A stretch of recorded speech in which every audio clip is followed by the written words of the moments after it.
Welcome to Naka Tales. Don't forget to subscribe.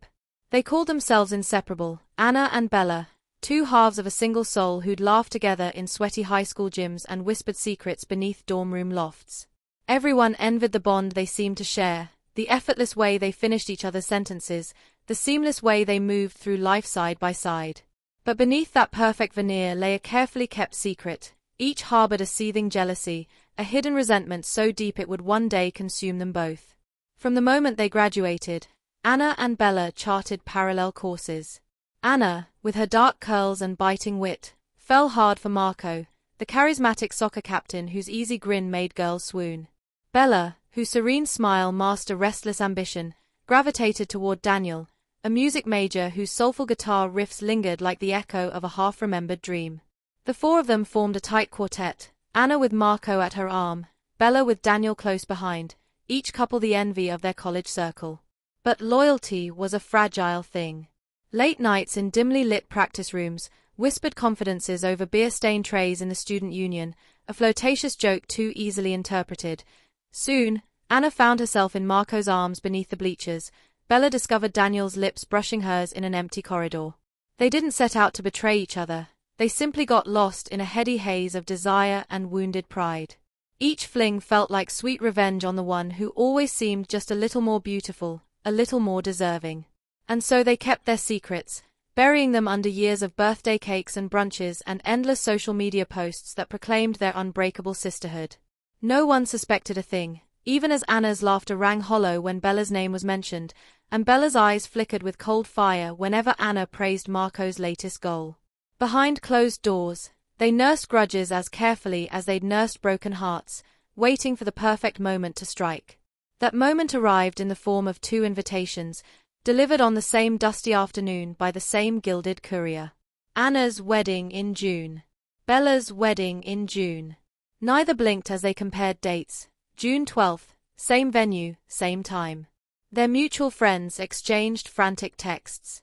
"What are the odds?" they whispered. Of course, neither woman considered changing. Each was determined to share the spotlight, to outshine the other on what should have been her happiest day. They only had to look across the table to see their rival's groom, and their hearts clenched with anticipation. Marco and Daniel had their own secret alliance. They discovered each other's trysts, the stolen kisses, the half-forgotten Saturdays, and rather than sever ties, they'd forged a pact. Each man would play along, collecting favors and sweet-making their betrayed fiancés, all while building a comfort zone network of lovers and accomplices, backstage passes with one of their professors, a discreet apartment in the city where they kept side families. They plastered on apologies, comforted Anna after late-night tears, soothed Bella through panic attacks. They wove a web so intricate even the best detectives couldn't unravel it. As summer's heat pressed down, the invitation cards glittered in mailboxes. Anna's card featured pale blue calligraphy, Bella's, a sleek black. Both read, "Ceremony at St. Cecilia's Banquet Hall, 3 p.m. sharp."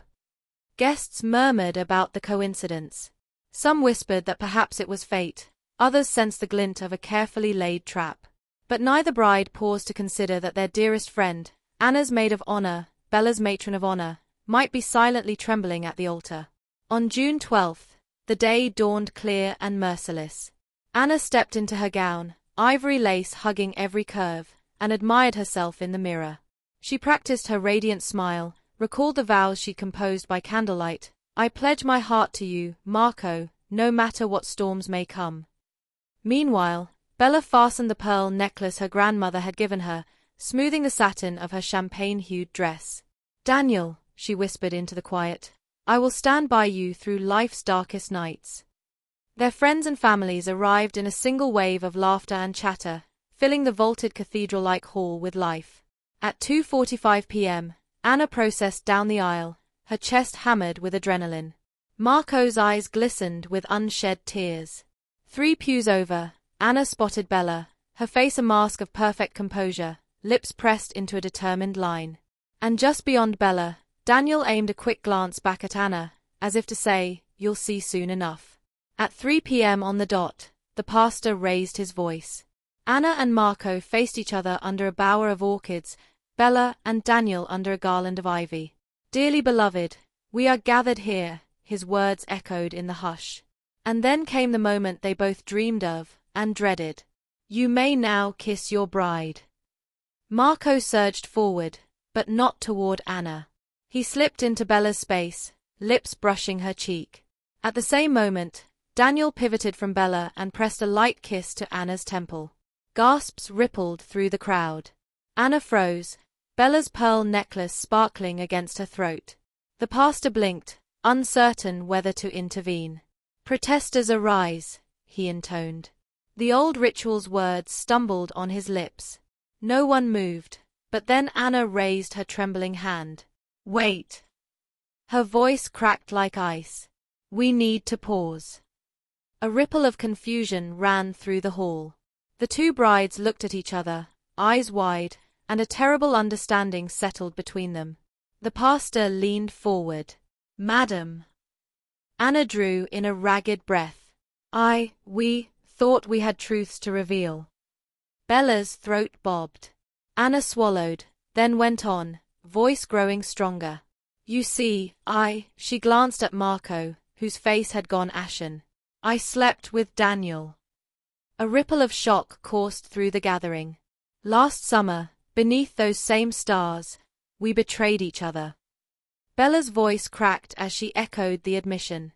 And I slept with Marco. Not once, but twice, in secret, because I hated the way she had him all to herself. Her hands shook, and high as that tremor was, it was nothing compared to the silence that swallowed the hall. But the confessions weren't over. One by one, Anna and Bella hurled accusations. The professors whose lecture halls had witnessed stolen kisses, the promises exchanged in dark corners that left both women pregnant for a moment with regret. Tears ran down cheeks. Grooms lowered their heads, guilt carved into their expressions. Marco and Daniel exchanged a brief, triumphant grin. Their revenge would need no executioner's blade. The pastor, eyes wide as saucers, stuttered, if anyone. Marco raised a placating hand. There's no need. His voice was low, weary. We have our own confession. While you two wasted your years on petty vengeance, Bella and Anna, Daniel and I were busy building another life. A murmur rose. We each have a daughter somewhere, age 7 and 8, who call us Papa. We're so sorry. We never intended to. He trailed off, shoulders slumping. Anna let out a strangled sob. Bella covered her face, grief and fury warring in her eyes. A stunned silence reigned for a heartbeat longer than any soul dared breathe. Then Marco stepped forward. I'm done.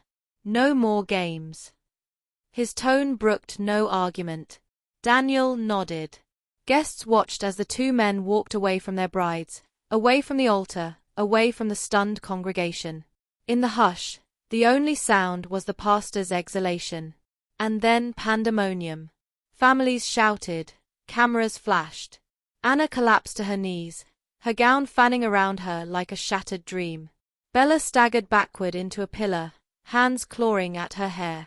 Guests clustered, some weeping, some furious, some simply bewildered. The women's whispered cries rose into screams. How could you? After everything. Outside, the sun bore down on the crooked steps of St. Cecilia's. Cars peeled away, families scattered, bridesmaids tried to corral the fleeing guests.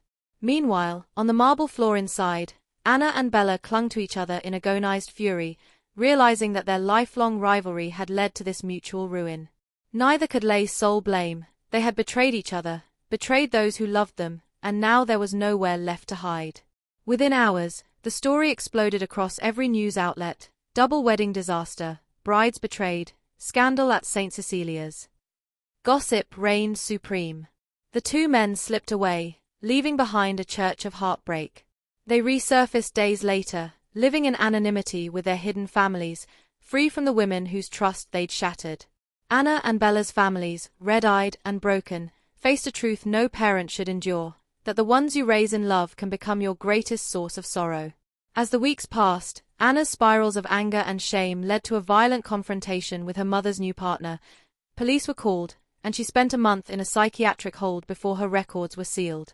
When she emerged, Her hair cut close to the scalp and her eyes rimmed with a dull emptiness, she was gone, off to a distant city under a new name. No forwarding address. No phone calls. Her final social media update, a black screen with one single line, "I am sorry I ever betrayed you, Bella." Bella fared little better, though her agony took a quieter shape. Haunted by guilt and grief, she checked herself into a convent in the mountains of Tuscany, devoting herself to silence and prayer. Her last letter to her family spoke of penance and redemption, of finding peace in service. There, she took the vows of a nun, cloaking herself in wool and forgiveness, forever trying to wash away the stain of betrayal. Years later, Marco and Daniel's secret children grew into bright, curious young girls, unaware of the firestorm that had birthed their existence. Anna and Bella never reconnected. Their once golden friendship became a cautionary tale whispered by bridesmaids and heartbreakers alike, that envy and revenge can cleave even the closest of souls, that the facades of loyalty can crumble under the weight of hidden truths. So ends this chapter of Naka Tales, a story of friendship turned into poison, of love corrupted by revenge, and of two women whose perfect smiles hid the sharpest of knives. In the quiet aftermath, all that remains is the echo of broken vows and the knowledge that the deepest wounds are those we inflict on the ones we claim to love most. Don't forget to subscribe for more stories where secrets ignite and loyalties shatter in the blink of an eye. Stay tuned for the next Naka tale.